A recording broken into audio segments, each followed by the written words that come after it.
My name is Madwick Enwere. Remember, on this channel, we bring you everything that will help you stay ahead of property scammers and make your real estate investment profitably. Therefore, today, we are bringing you 10 checklists that will help you know that the real estate agent or property seller you are dealing with is a fraudster.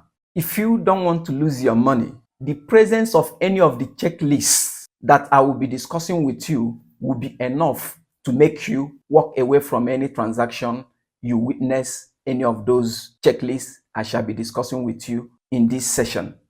Number one today is when a seller refuses to provide you with title deed. If a seller refuses to provide you with title deed, it is a red flag. And what is title deed? Title deed is proof of ownership. Proof of ownership can be in the form of power of attorney. It can be in form of probate that is obtained from the court. It can be in the form of right of occupancy. It can be in the form of certificate of occupancy. But where a seller refuses to provide you or furnish you with copies of these proofs of ownership, that is a red flag. Because with what will you make your background check over the property? So it is funny, someone buying a property will be talking about closing the deal or even making any deposit or making final payment without having cited proof of ownership. Most often, you see circumstances where a seller will be parading survey plan.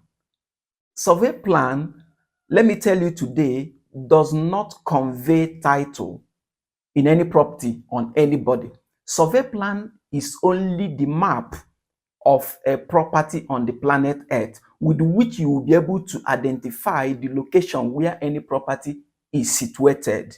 Survey plan is not a title. So don't be bamboozled by anybody brandishing survey plan or even advert flyers on your face.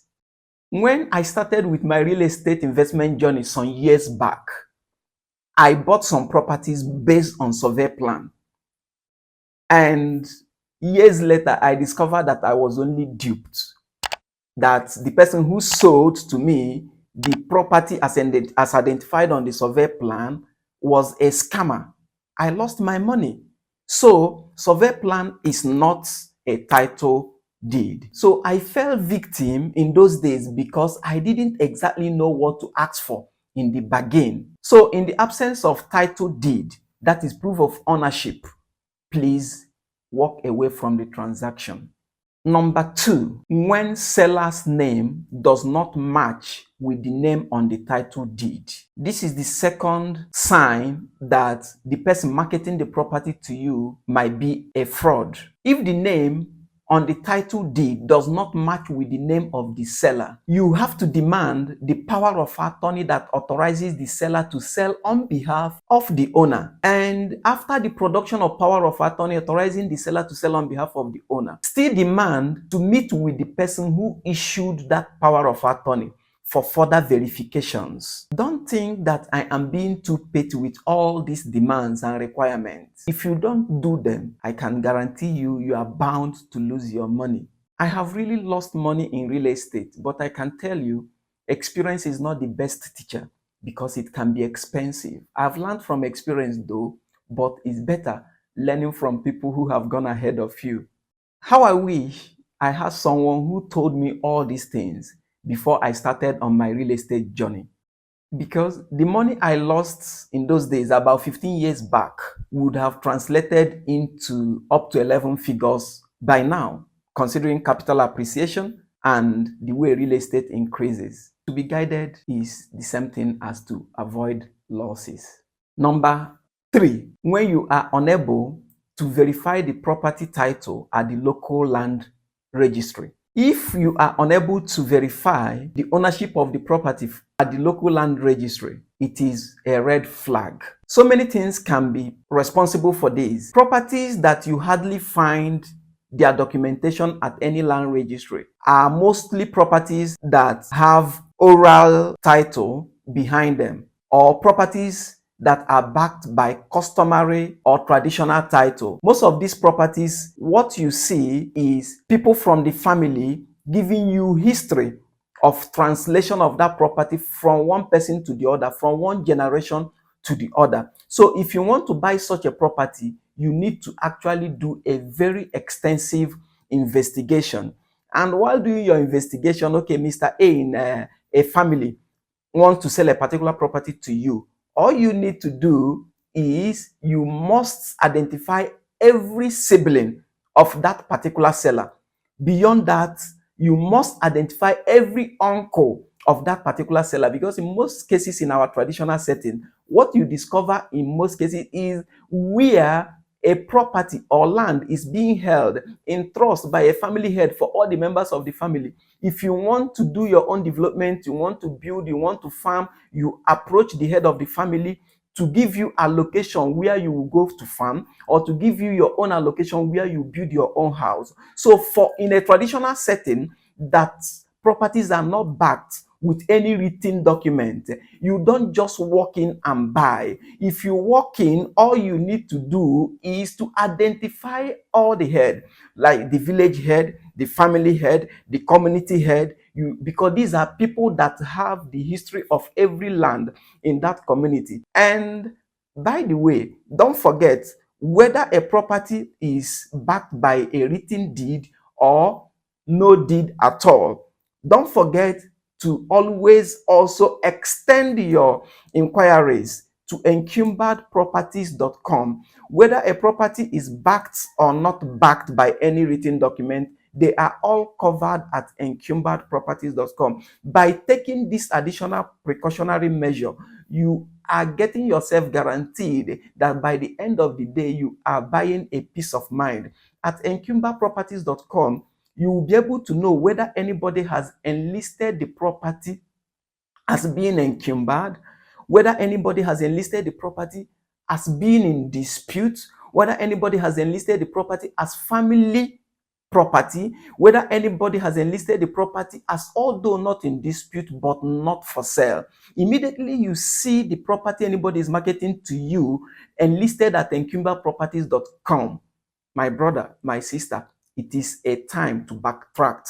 It is a time to tread with caution. It is a time to collect the number, the number of whoever that enlisted the property on that platform, to call to verify why somebody else is marketing the same property to you. By so doing, you will be saving yourself a lot of headache. You will be saving your investment capital, and you will be saving the family or whoever that enlisted it the embarrassment of getting to know that you have given your money to somebody whom the property does not also belong to. Number 4 checklist towards confirming whether the agent or the seller you are dealing with is true or false, whether he's a scammer or not, is when his background is shady. So you are advised not just to verify that the property exists, you are advised to run background checks on the person you are dealing with. If he is a person that has no integrity, what guarantee do you have that the person will be honest with you?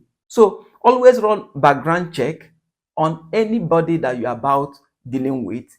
There are so many ways to run background checks.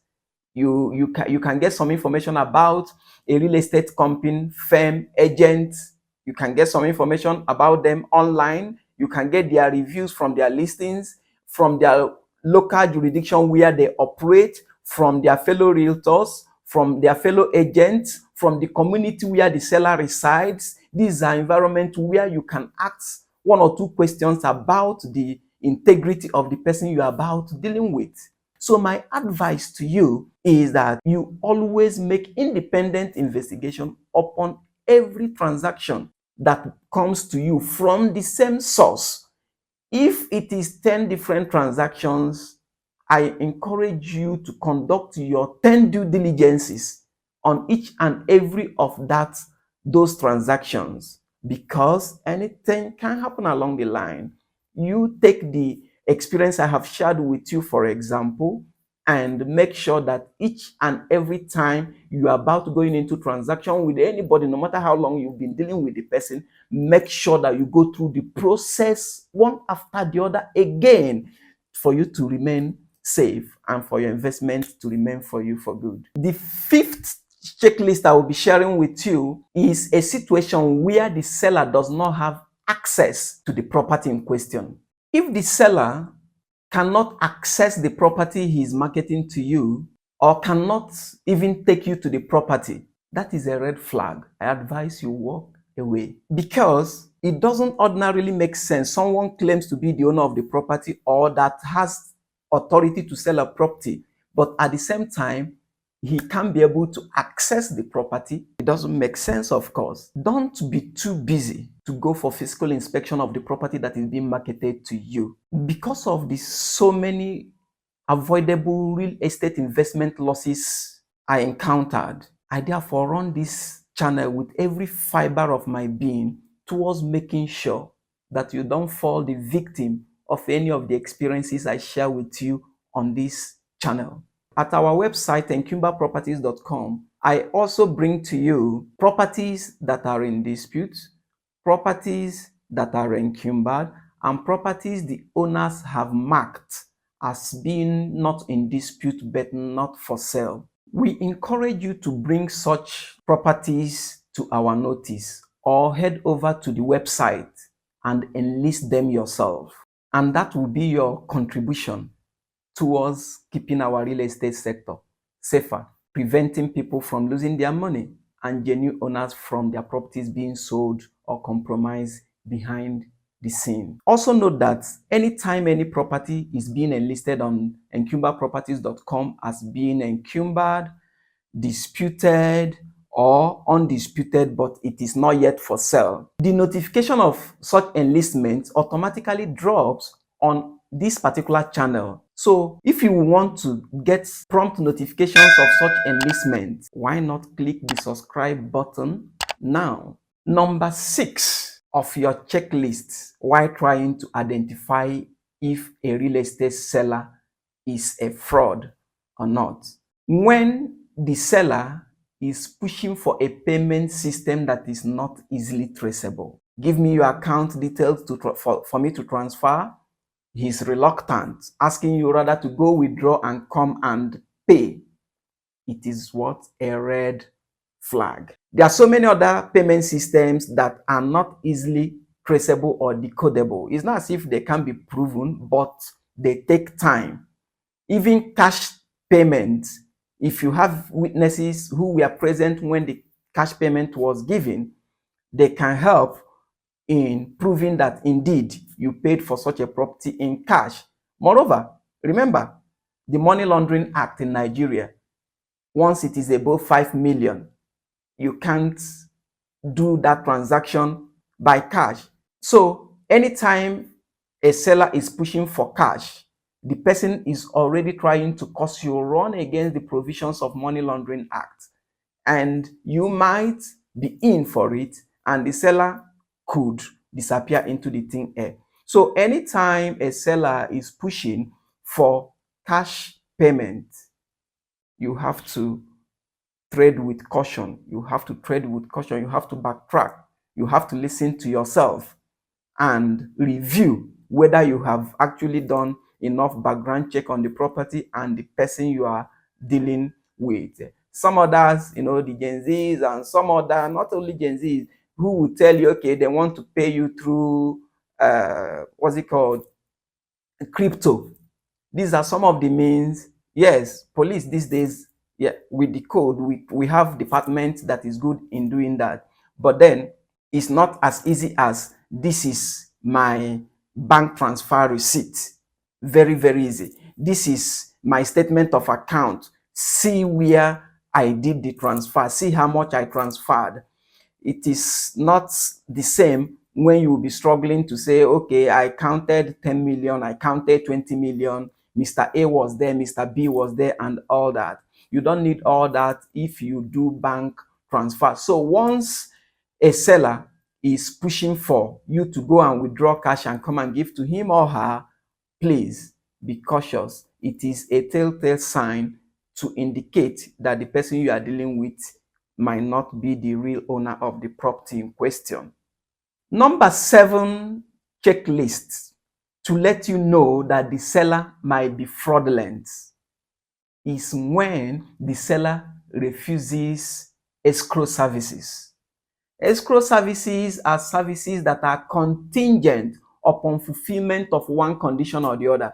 An escrow account can be opened and the amount for the property deposited with the caveat or instruction to the bank, this seller cannot withdraw until I confirm to you that the transaction in question is completed, or the money can be deposited in the account of a third party who will now in turn confirm to you that all the conditions, all the documents he's supposed to give to you and sign for you have been executed before you now give the third party the instruction to release the money to the seller.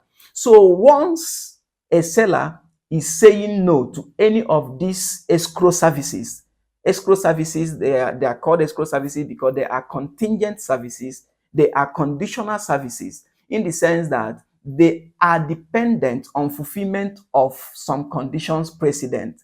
And once the conditions are fulfilled, the money can be transferred into the account of the seller, or the bank can be given instruction to allow the seller to access the amount deposited. Once a seller is saying no to this kind of condition, then it is a red flag. He probably or she probably wants to fleece you, take your money, runs away, and before you could trace him, you would have sweated. But that will not be your portion if you listen to my advice. The number 8 checklist that would instigate suspicion in your heart, in your mind, in your spirit, that the person you are dealing with could be fake, is when there is pressure and urgency in the way the seller is relating with you.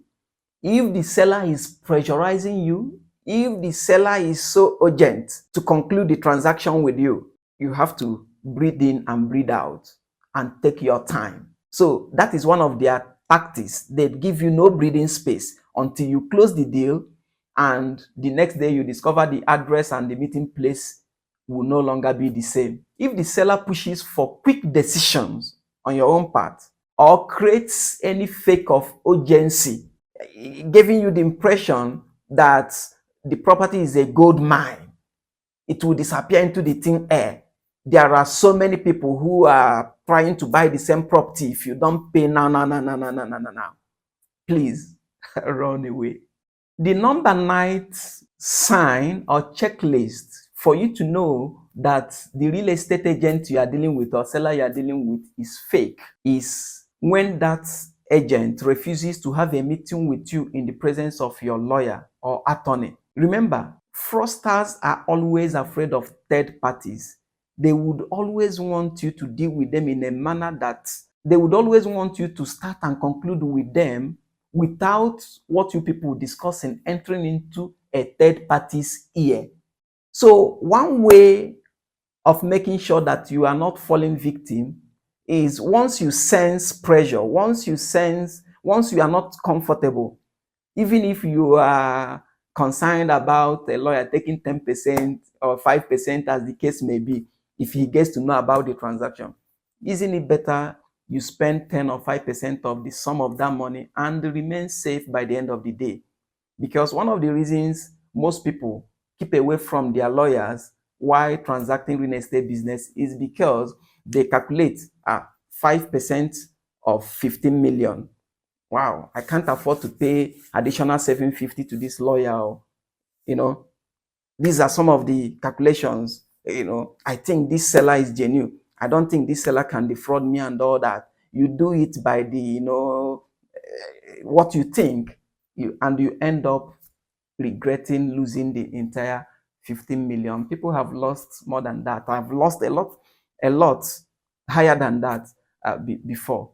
And you could ask, always, before you conclude any transaction, even if you're experienced, you've conducted transaction before without involving a lawyer, but along the line, this particular one, you feel canny about it, you are not sure of what the person is offering, your spirit is telling you that this might not just be very genuine, please don't just go ahead.